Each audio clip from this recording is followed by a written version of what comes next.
Welcome to the Koreanbuilds Champion Insight.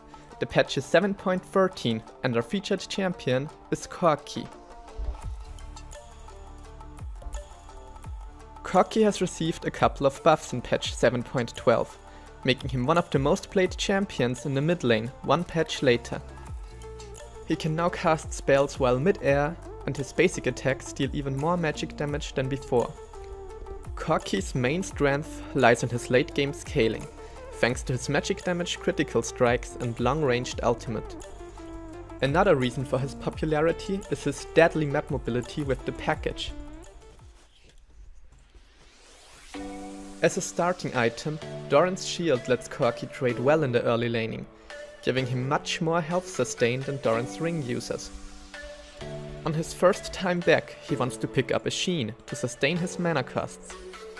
His core items are Trinity Force and Sorcerer's Boots. They provide a solid power spike on their own and build the foundation for an even stronger late game. Sometimes Trinity Force will be delayed by an early Hex Trinker to answer heavy burst damage in the laning phase. Hextech Gunblade is a viable option that gives Corki a surprisingly strong mid-game. However, it has fallen out of popularity in favor of more crit-oriented builds. Usually the second item will be either a rapid fire cannon for safe poking, or static shift when trying to shove out the lane and make plays elsewhere. Some builds skip to Infinity Edge right away, which is a bit more risky but brings the highest possible damage per second. Otherwise it will be the third item. The remaining slots can be filled with reactionary items like Morph Malmortius or Guardian Angel, Void Staff against any targets with more than 80 magic resistance, or just more crit items.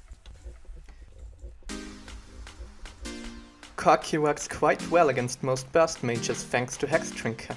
He is also considered a counter pick to mid lane Galio. He struggles against enemies who can zone and out-damage him throughout the game. Cassiopeia and Aurelion Sol, for example, feel quite good laning against Corki. Another counter pick often seen in the competitive scene is Kassadin, who naturally takes decreased magic damage and can match Corki's late game. Warlord's Bloodlust gives Corki a source of sustain most mid laners can't opt into. For runes, generic AD carry runes will do just fine, though as a mid laner, scaling health seals instead of armor seals would be ideal. Leveling up Gatling Gun at level 1 allows Corki to shove up his wave quickly, get level 2 first, and force his enemy into the defensive early. After that, Phosphorus Bomb will be maxed first. In the early game, champions generally have more magic resistance than armor, so Corki's basic attacks will not hit very hard. His laning phase is still solid, but can get dangerous at level 6 when a lot of mid laners spike hard.